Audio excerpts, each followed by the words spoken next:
नमस्कार, चैत्र नवरात्रि पर आप हमारी खास पेशकश देख रहे हैं। आपके साथ मैं हूं कंचन डोगरा। और आइए सबसे पहले आपको बताते हैं, नवरात्रि का 7वां दिन है आज 7वें दिन माँ दुर्गा के काल रात्रि स्वरूप की पूजा की जा रही है। मान्यता है कि देवी के इस रूप की आराधना करने से साधक बुरी शक्तियों से दूरी ले लेता है, नकारात्मक ऊर्जा से मुक्ति पाता है, अकाल मृत्यु का भय नहीं रहता है किसी भी व्यक्ति में। ये भी माना जाता है कि इनकी पूजा करने से सिद्धियां प्राप्त होती हैं। ऐसे में आइए जानते हैं माँ को इस स्वरूप की पूजा कैसे की जाए, कैसे माँ कालरात्रि को प्रसन्न किया जाए।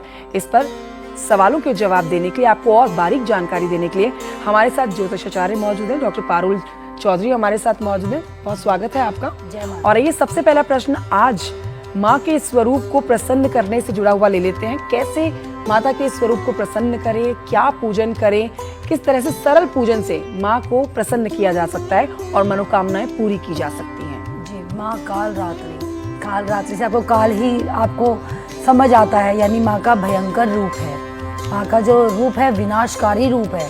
विनाशकारी का ये मतलब नहीं होता माँ विनाश करने आई है, यानी माँ बुरी शक्तियों का विनाश करने आई है, आपकी बुरी आदतों का विनाश करने आई है।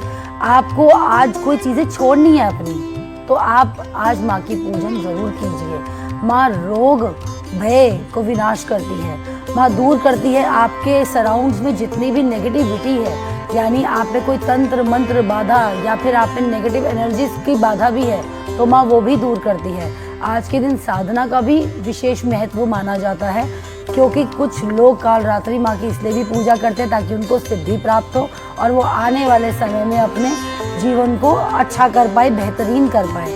तो माँ की सरल तरीके से अगर पूजा देखी जाए तो काल रात्रि गुस्से वाली तो ज़रूर है, भयानक रूप तो ज़रूर है, लेकिन माँ का जो वाहन है वो गदा है।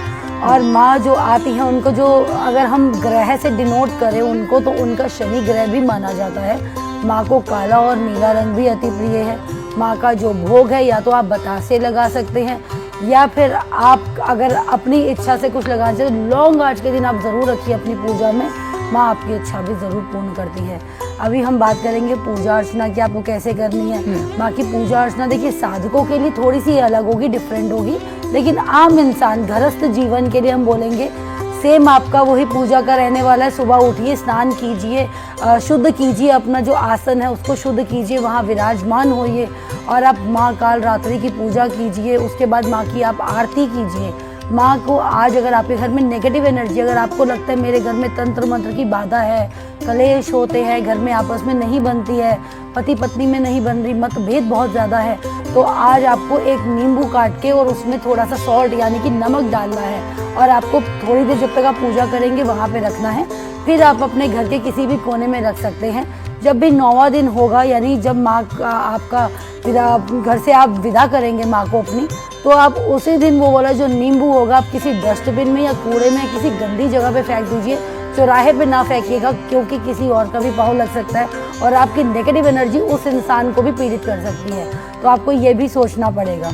अदरवाइज पूजा कीजिए माँ की। बहुत अच्छा नवरात्र है, जिसको इच्छाएं पूर्ण करनी होती हैं, भय दूर करती है माँ, कॉन्फिडेंस लेवल देती है माँ, आपकी वो चीज़ें पूर्ण करती हैं जो आप बता भी नहीं पाते हैं लोगों को, लेकिन अंदर से अगर मैं बोलूँ आपको इस टाइम पे कईयों को वशीकरण जिसे हम बोलते हैं, बहुत ज़्यादा लोगों को इस टाइम पे प्रिय हो गया है कि इस पे वशीकरण करना, उस पे वशीकरण करना। ये जो साधक करना चाहते हैं तो वो आज के दिन जरूर पूजा करें। तो मतलब आज के दिन की दो तरह से लोग पूजा करते हैं, तो साधारण व्यक्ति और एक विशेष पूजा होती है जो साधक करते हैं। माँ के स्वरूप को देख के डर लगता है और भक्त सोचते हैं कि माँ को प्रसन्न करना शायद मुश्किल है, लेकिन आपकी बातों को सुन के समझा जा सकता है कि माँ का मन बहुत सहज है और बहुत ही छोटी छोटी पूजन या फिर पूजन सामग्री के साथ माँ को प्रसन्न किया जा सकता है। मंत्रोच्चारण यदि करना चाहते हैं भक्त जिन्होंने उपवास कर रखा है या जो भी भक्त है माता के, तो किस मंत्र का उच्चारण करें जिससे माँ जल्द प्रसन्न हो जाए? जी, मंत्र आप चाहे साधक हैं, चाहे आप गृहस्थ जीवन में हैं, कोई भी कर सकता है। ओम ह्रीं क्लीं चामुंडाय विच्चे नमः का आपको आज मंत्र का जाप करते रहना है। आप कम से कम 21, 31, 51 ऐसी मालाओं का जाप कर सकते हैं। देखिए, एक बार मंत्र जाप करने से तो कुछ नहीं होता, कम से कम अगर आप देखिए मैं नवरात्रों की बात करूँ तो नवरात्रि का मतलब होता है डिसिप्लिन में आना।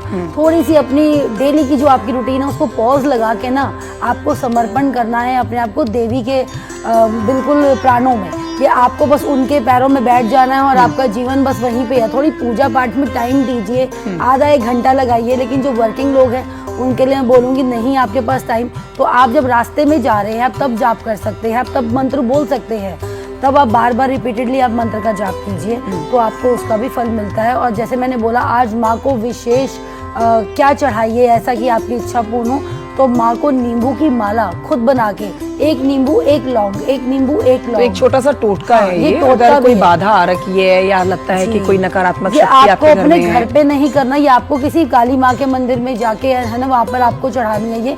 इससे आपको शनि और राहु के दोषों से भी मुक्ति मिलेगी। जैसे कि जिसको 7.5 या इस टाइम पे ढैया चल रही है कुछ राशियों की, उनसे भी उनको निजात मिल जाएगा। तो आप 1 लौंग और 1 नींबू की माला बनाइए और माँ को पूरी आप चढ़ा के आइए।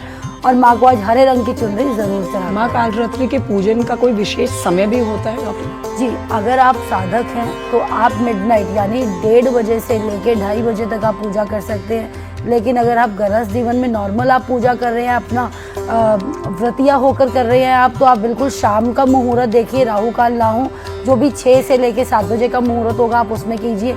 हम हमेशा सवा में बढ़ते हुए टाइम पे हमेशा पूजा करनी चाहिए।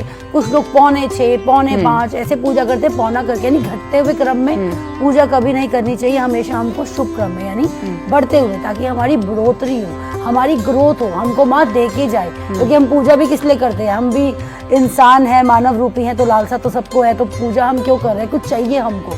तो आप बढ़ते हुए क्रम में ही